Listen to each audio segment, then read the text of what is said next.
Welcome back clean news. चलिए देखते हैं उत्तर प्रदेश की 25 फटाफट बड़ी खबरों को। इससे पहले आप यूपी के किस जिले से न्यूज को देख रहे हैं, हमें कमेंट बॉक्स में जरूर बताइए। साथ ही डेली अपडेट रहने के लिए चैनल को सब्सक्राइब कर बेल आइकन को दबाना बिल्कुल न भूलें। आज का लाइक एम 3000 है, उम्मीद करते हैं आप इसे जरूर पूरा करेंगे। ग्रामीण जलापूर्ति का आदर्श मॉडल बनेगा पूर्वांचल, हर घर नल योजना ने पकड़ी रफ्तार। बुंदेलखंड और विंध्य के बाद अब पूर्वांचल में भी हर घर नल योजना ने रफ्तार पकड़ना शुरू कर दिया है। सरकार वाराणसी को ग्रामीण जलापूर्ति के आदर्श मॉडल के तौर पर पेश करने जा रही है। आजादी के बाद पहली बार ग्रामीण इलाकों में जलापूर्ति की व्यवस्था बहुत खास होगी। जलापूर्ति व्यवस्था पूरी तरह से सौर ऊर्जा पर आधारित होगी। वाटर सप्लाई के लिए सेंसर आधारित ऑटोमेटिक सिस्टम का उपयोग किया जाएगा। उत्तर भारत में ग्रामीण इलाकों में इतने बड़े स्तर पर पहली बार इस तरह की तकनीक और ऊर्जा की बचत के साथ जलापूर्ति की जाएगी। लखनऊ से हैदराबाद और गोवा के लिए 3 स्पेशल ट्रेन शुरू। रेलवे प्रशासन यात्रियों की मांग पर 07745 हैदराबाद गोरखपुर स्पेशल ट्रेन का संचालन गुरुवार रात 9:05 से लखनऊ होकर किया।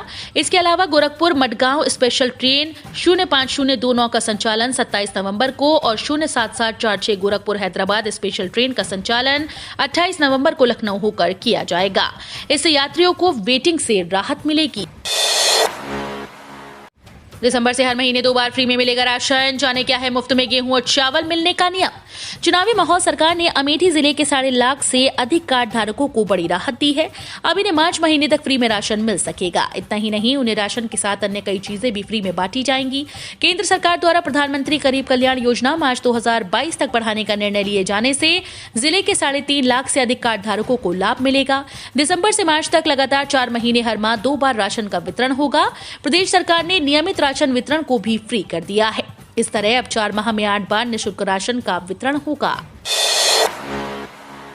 इंटरनेशनल फ्लाइट तक यूपी के इन जिलों की पहुंच होगी आसान, भरेंगे तरक्की की उड़ान। नोएडा इंटरनेशनल एयरपोर्ट जेवर पश्चिमी उत्तर प्रदेश के विकास को नई उड़ान देगा। इससे मेरठ, बुलंदशहर, मुजफ्फरनगर, अलीगढ़ और आगरा समेत कई जिलों में विकास की गति को रफ्तार मिलने की उम्मीद है।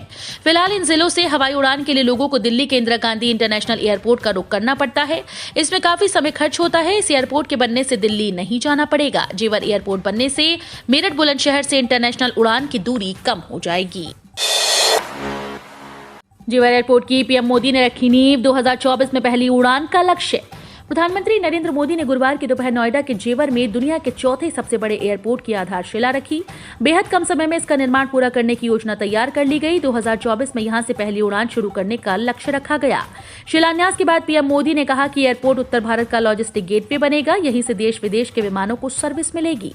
आज भी 85% विमानों को रिपेयरिंग आदि के लिए विदेश भेजते हैं। अब ये एयरपोर्ट इस स्थिति को बदलने में मदद करेगा। यूपी के शहर में नियम तोड़ते ही कटेगा चालान, शुरू हुआ काम। यातायात नियमों का उल्लंघन अब भारी पड़ेगा। वाहन का नंबर प्लेट कैमरे में कैद हो जाएगा। रेड लाइट जंप किया तो सीधे घर पर चालान पहुंचेगा। इंटेलिजेंट ट्रैफिक मैनेजमेंट सिस्टम के तहत शहर में कंपनी ने काम करना शुरू कर दिया है। 31 दिसंबर तक प्रोजेक्ट के काम पूर्ण करने के लक्ष्य रखा है। प्रोजेक्ट का काम जापानी company NEC corporation India private limited को दिया गया। इंटरनेशनल फ्लाइट तक यूपी के इन जिलों की पहुंच होगी आसान, भरेंगे तरक्की की उड़ान। यूपीडीएटी से 3 दिन पहले सरकार का कड़ा फैसला, अगर की ये हरकत तो दर्ज होगा केस। आगामी 28 नवंबर को प्रस्तावित उत्तर प्रदेश शिक्षक पात्रता परीक्षा के संबंध में सोशल मीडिया या अन्य माध्यमों से दुष्प्रचार करना महंगा पड़ सकता है। शासन ने ऐसे तत्वों के खिलाफ मुकदमा दर्ज कराकर कार्रवाई करने का निर्देश दिया।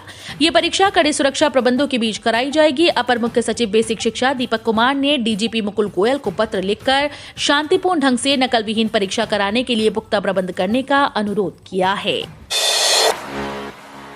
1 जनवरी से यूपी के अस्पतालों में नहीं काम आएगी सेटिंग, बदल जाएंगे पंजीकरण मानक। प्रदेश में नए साल यानी 1 जनवरी से अस्पतालों के पंजीकरण मानक बदल जाएंगे। अब हीला हवाली और निचले स्तर पर सेटिंग काम नहीं आएगी। अस्पताल संचालकों को केंद्र द्वारा द क्लिनिकल एस्टेब्लिशमेंट एक्ट 2010 के तय सभी मानकों का पालन करना होगा। इस मामले में हीला हवाली करने वालों को जुर्माना भुगतना होगा। चिकित्सा और स्वास्थ्य विभाग के अपर मुख्य सचिव अमित मोहन प्रसाद ने महानिदेशक चिकित्सा और स्वास्थ्य समस्त डीएम और सीएमओ को निर्देश जारी किया है। प्रयागराज और कानपुर स्टेशन पर मिलेगी एयरपोर्ट जैसी सुविधाएं। प्रयागराज स्टेशन के लिए टेंडर प्रक्रिया शुरू। उत्तर प्रदेश के 2 स्टेशन पर जल्द ही एयरपोर्ट जैसी सुविधाएं मिलेंगी। जी हां, ये 2 प्रमुख रेलवे स्टेशन हैं, प्रयागराज जंक्शन और कानपुर सेंट्रल रेलवे स्टेशन। इन दोनों स्टेशन के यात्रियों को एयरपोर्ट जैसी सुविधाएं देने की तैयारी है। वहीं प्रयागराज जंक्शन के लिए आज से टेंडर प्रक्रिया शुरू कर दी गई। प्रयागराज जंक्शन के कायाकल्प में तकरीबन 400 करोड़ रुपए खर्च होने का अनुमान है।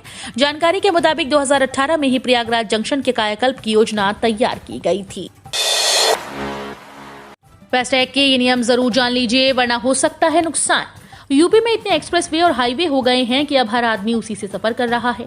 हालांकि इन एक्सप्रेसवे और टोल रोड पर सफर के दौरान आपको टोल प्लाजा से गुजरना होता है। इन टोल प्लाजा से गुजरने वाली सभी गाड़ियों के लिए फास्टैग जरूरी कर दिया गया। इसी वजह से अब करीब सभी गाड़ियों में फास्टैग लग चुके हैं।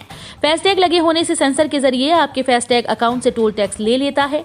इससे आपको टोल प्लाजा पर रुककर कैश नहीं देना होता और समय की काफी बचत होती है। 15 दिनों में 1 करोड़ सदस्य बनाएगी कांग्रेस। गांव बस्तियों में होगी भीम चर्चा। कांग्रेस 10 दिसंबर तक 1 करोड़ नए सदस्य बनाएगी। सदस्यता अभियान आज 26 नवंबर से 10 दिसंबर तक चलेगा। प्रदेश अध्यक्ष अजय कुमार लल्लू ने बुधवार को पत्रकारों से बात करते हुए कहा कि ये महाअभियान संविधान दिवस के दिन शुरू होगा। इस दिन गांव बस्तियों वार्ड्स में भीम चर्चा होगी और रात्रि भोज का आयोजन होगा।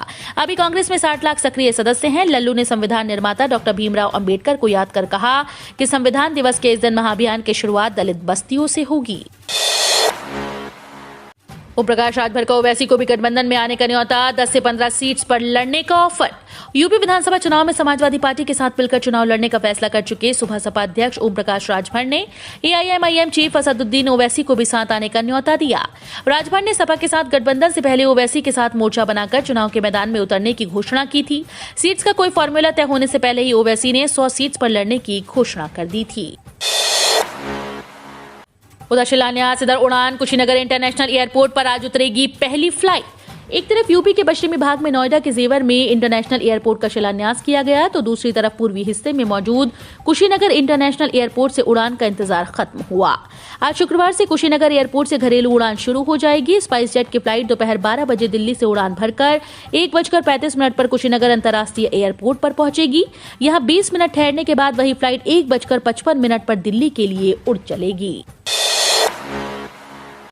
पावर कॉर्पोरेशन लिमिटेड को चाहिए 173 जूनियर इंजीनियर्स, ये है salary. Uttar Pradesh power corporation limited ने जूनियर इंजीनियर ट्रेनी का पदों को भरने के लिए नोटिफिकेशन जारी कर दिया। इलेक्ट्रिकल इंजीनियरिंग में डिप्लोमा कर चुके युवा यदि सरकारी नौकरी करना चाहते हैं, यूपीपीसीएल की अधिकृत वेबसाइट upenergy.in पर विजिट कर ऑनलाइन आवेदन कर सकते हैं। Uttar Pradesh power corporation limited ने 173 जूनियर इंजीनियर पद पर भर्ती के लिए विज्ञापन जारी किया है। दिल्ली मेरठ एक्सप्रेसवे पर अगले महीने से चुकाना होगा टोल। अगर आप दिल्ली मेरठ एक्सप्रेसवे पर फ्री में यात्रा का लुत्फ लेते हैं तो आपके ये मजे अब कुछ ही दिन के हैं, क्योंकि अगले महीने से इस पर टैक्स लगने वाला है। सड़क और परिवहन मंत्रालय ने दिल्ली मेरठ एक्सप्रेसवे के लिए टोल टैक्स का निर्धारण किया है। 60 किलोमीटर की दूरी के लिए इस एक्सप्रेसवे पर आपको 140 रुपए टोल टैक्स चुकाने होंगे। टोल टैक्स चुकाने के लिए आपकी गाड़ी पर फास्टैग होना अनिवार्य है। अगर आपने अभी तक फास्टैग नहीं लगवाया तो लगवा लें, अन्यथा आपको दुगना टोल चुकाना पड़ सकता है। जेवर से सीएम योगी ने फिर अखिलेश यादव पर कसा तंज। यूपी में अगले साल होने वाले विधानसभा चुनाव को लेकर राजनीतिक दलों के बीच संघर्ष तेज होता जा रहा है। नेता एक दूसरे पर जमकर निशाना साध रहे हैं। इसी क्रम में गुरुवार को सीएम योगी आदित्यनाथ ने सपा के राष्ट्रीय अध्यक्ष अखिलेश यादव पर तंज कसा। उन्होंने नाम लिए बगैर उन्हें जिन्ना का अनुयायी बताकर हमला बोला। कहा कि जिन्ना के अनुयायियों को प्रदेश की जनता सबक सिखाने को तैयार है। उधर अखिलेश यादव ने जेवर एयरपोर्ट के शिलान्यास को धोखा बताते हुए कहा कि जल्द ही ये भी बिक जाएगा। अखिलेश जैन 7 दिसंबर को मेरठ में करेंगे सभा। सपा रालोद के बीच जल्द तय होगा सीट बंटवारे का फॉर्मूला। उत्तर प्रदेश में अगले साल होने वाले विधानसभा चुनाव को लेकर समाजवादी पार्टी और राष्ट्रीय लोकदल के बीच गठबंधन हो चुका है। दोनों पार्टीज के बीच सीट बंटवारे के फॉर्मूले पर बातचीत भी शुरू हो गई। बताया जा रहा है कि 7 दिसंबर को मेरठ में दोनों पार्टीज की संयुक्त सभा होगी। जल्द ही वेस्ट यूपी के विभिन्न जिलों में दोनों पार्टीज के बीच सीट्स का निर्धारण भी हो जाएगा। सूत्रों का कहना है कि मुजफ्फरनगर, बिजनौर, मथुरा और मुरादाबाद सहित वेस्ट यूपी के अन्य जिलों में दोनों पार्टीज के बीच सीट बंटवारे के फॉर्मूले पर बातचीत हो रही है। मायावती को बड़ा झटका। विधानमंडल दल के नेता शाह आलम ने छोड़ी बसपा। यूपी के सबसे अमीर एमएलए भी हैं। यूपी चुनाव से पहले बहुजन समाज पार्टी के मुखिया मायावती को लगातार झटके लग रहे हैं। गुरुवार को मायावती को बड़ा झटका लगा। विधानसभा में बसपा विधानमंडल दल के नेता शाह आलम उर्फ गुड्डू जमाली ने पार्टी से इस्तीफा दे दिया। आजमगढ़ के मुबारकपुर से विधायक शाह आलम को मायावती ने इसी साल जून में विधानमंडल दल का नेता बनाया था। शाह आलम ने बसपा के सभी पदों से इस्तीफा दिया। उन्होंने पार्टी की मुखिया मायावती को अपना इस्तीफा सौंप दिया। 17 अति पिछड़ी जातियों को अनुसूचित जाति में शामिल करने की फिर उठी मांग। एकलव्य समाज पार्टी के पदाधिकारियों की बैठक डॉलीगंज स्थित प्रदेश कार्यालय में हुई। इसकी अध्यक्षता राष्ट्रीय अध्यक्ष चंद्रशेखर निषाद ने की। उन्होंने बताया कि एकलव्य समाज पार्टी ने मांग रखी है कि भाजपा सरकार निषाद, कश्यप, बिंद, केवट, राजभर समेत 17 अति पिछड़ी जातियों को केंद्र सरकार संसद में बिल पास कर अनुसूचित जाति में शामिल कर आरक्षण लागू करे। नदी, झील, जलाशय, बालू, मोरंग, खनन पट्टा जो निषादों के पुश्तैनी पेशा थे, उनमें पहले समुदाय को वरीयता दी जाए। ठंड में भी नहीं थम रहा डेंगू का डांग। मुरादाबाद में टूटा पिछले सभी रिकॉर्ड। डेंगू बुखार से बेहाल हुए मुरादाबाद जिले में अब ठंड के मौसम में भी इसका कहर नहीं थम रहा। जाड़े के शुरुआती दिनों में मुरादाबाद में डेंगू के डंक का रिकॉर्ड टूट गया। मौसम में आए बदलाव के बावजूद आधिकारिक तौर पर ही जिले में रोजाना डेंगू के 15 से 20 नए मरीज सामने आ रहे हैं। विशेषज्ञों के मुताबिक सितंबर और अक्टूबर के महीने में ही डेंगू का प्रकोप ज्यादा रहने की आशंका रहती है। जिले में डेंगू का प्रकोप सितंबर के पहले हफ्ते से दिखाई देना शुरू हो गया था। इन 2 महीनों के मौसमी परिस्थितियां डेंगू के वायरस के ज्यादा अनुकूल होने के मद्देनजर विशेषज्ञ नवंबर की शुरुआत से ही डेंगू के नए केसेस में कमी आने की संभावना जाहिर कर रहे थे। यूपी में धर्मांतरण विरोधी कानून के तहत 340 लोगों पर केस, 189 की हुई गिरफ्तारी। शाहजहांपुर जिले में धर्मांतरण विरोधी कानून के तहत 2 ईसाई और 2 दलितों सहित 5 लोगों के खिलाफ मामला दर्ज किया गया। मुरादाबाद में दर्ज एक मामले में 2 पुरुषों पर मामला दर्ज किया गया था, लेकिन मजिस्ट्रेट के समक्ष बयान में महिला ने आरोपों का खंडन किया था। सबसे अधिक 28 प्राथमिकियां बरेली पुलिस क्षेत्र में दर्ज की गईं। 18 मामलों में सबसे ज्यादा चार्जशीट मेरठ थाना क्षेत्र ने दायर की है। पिछले साल अस्तित्व में आए धर्मांतरण विरोधी कानूनों के प्रावधानों के तहत दर्ज 108 प्राथमिकी के माध्यम से 340 से अधिक लोगों पर मामला दर्ज किया गया। 13,100 रुपए में करें इस देश की यात्रा। 29 नवंबर से शुरू हो रही एयरलाइन सर्विस। अगर आप 31 दिसंबर से पहले फैमिली के साथ सिंगापुर घूमने की योजना बना रहे हैं तो आपके लिए अच्छी खबर है। विमानन कंपनी सिंगापुर एयरलाइंस और उसकी सहायक कंपनी स्कूट सिंगापुर से 29 नवंबर से 10 भारतीय शहरों के लिए सीधे धीरे धीरे उड़ानों को शुरू करेगी। सिंगापुर के नागर विमानन प्राधिकरण ने रविवार को घोषणा की थी कि सिंगापुर और भारत 29 नवंबर से दोनों देशों के बीच वाणिज्यिक यात्री उड़ान फिर से शुरू करने के लिए समझौते पर सहमत हो गए हैं। यूपी के 71 जिलों में नया केस नहीं। 44 जिले कोरोना से पूरी तरह मुक्त, कोई एक्टिव केस नहीं। यूपी में कोरोना संक्रमण में तेजी से कमी आई है। प्रदेश में बीते 24 घंटों में 1,35,398 टेस्ट किए गए, जिनमें 6 नए संक्रमण के मामलों की पुष्टि हुई। प्रदेश के 44 जिलों में एक भी सक्रिय केस की बीते दिनों पुष्टि नहीं हुई। 71 जिलों में भी नया संक्रमण का मामला सामने नहीं आया। इलेक्ट्रिक कार खरीदने वालों के लिए अच्छी खबर। नितिन गडकरी ने किया ये बड़ा ऐलान। देश भर में इन दिनों इलेक्ट्रिक गाड़ियों की धूम है। लगातार नई इलेक्ट्रिक कार और स्कूटर लॉन्च किए जा रहे हैं। लोग पेट्रोल और डीजल की बढ़ती कीमतों के बीच इलेक्ट्रिक गाड़ियों को खरीदने में खासी दिलचस्पी ले रहे हैं, लेकिन कई लोग भारी भरकम कीमतों के चलते फिलहाल इलेक्ट्रिक गाड़ियां खरीदने से कतरा रहे हैं। लेकिन अब ऐसे लोगों के लिए अच्छी खबर है। गडकरी ने इंडियन चैम्बर ऑफ कॉमर्स और FY21 AGM के सालाना सत्र को संबोधित करते हुए कहा, 2 साल के अंदर इलेक्ट्रिक व्हीकल की लागत उस स्तर पर आ जाएगी जो उनके पेट्रोल वेरिएंट के बराबर होगी। India versus New Zealand first test. Jadeja, Iyer के आगे न्यूजीलैंड बेदम। पहले दिन भारत ने बनाए 258 रन। भारतीय कप्तान अजिंक्य रहाणे ने टॉस जीतकर पहले बल्लेबाजी का फैसला किया। मयंक अग्रवाल को शुरुआत में खोने के बाद शुभमन गिल ने अर्धशतक बनाकर भारतीय पारी को संभाला।